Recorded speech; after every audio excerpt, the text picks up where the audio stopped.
social media post, courtesy of Reuters. It says air traffic controller shortages emerge, U.S. Transportation Secretary says. And I also want to bring us out to this, a live image that we have over at Newark International Airport there. Now, thousands of flights have gotten delayed or canceled over the weekend at major airports across the country because of the ongoing government shutdown, and that does include at Newark, where some delays yesterday lasted up to 11 hours because of staffing issues. Good day, New York's Hayley Fixler is joining us live from inside of the airport. And Hayley, I can't even believe it. 11 hours sounds nuts.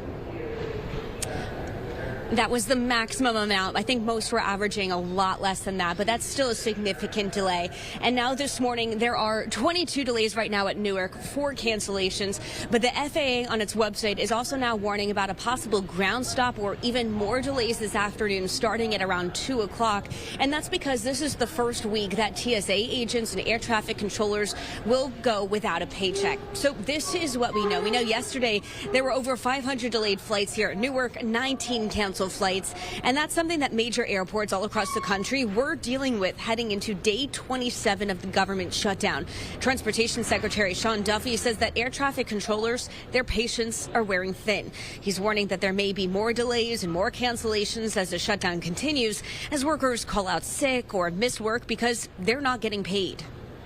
If we don't have enough controllers, if we have controllers that are more stressed and less able to do the job, we pay close attention to that, and we will reduce the capacity of airplanes taking off and landing, or we will cancel flights. I'm less concerned about you getting there on time.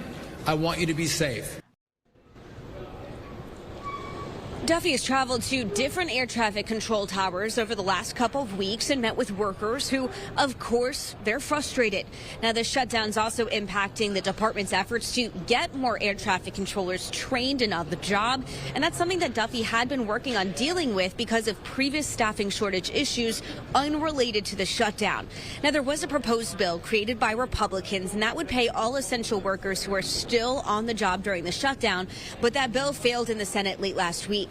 Duffy says he knows workers are having to make some really tough financial decisions right now, but he's hopeful that a new proposed Senate bill that would pay air traffic controllers and TSA agents will pass this week. In the meantime, this is impacting a lot of people's travel plans. We actually just spoke with a couple who's been so delayed with their connecting flights, they've already lost an entire day of their anniversary trip.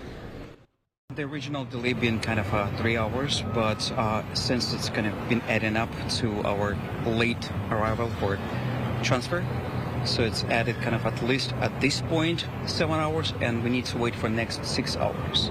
So cumulatively, we're gonna wait for 10 plus hours. Officials are urging people to keep checking their flight status, but also know things can change up until the very last moment. Now, here at Newark Airport at 10 o'clock this morning, there is going to be a food bank just for federal workers to kind of help them during this time of financial strain. Live at Newark Airport, back to you. All right, Hayley Fixler, thank you so much. We'll continue to monitor all of this and checking in with you soon. Have a good rest of your day.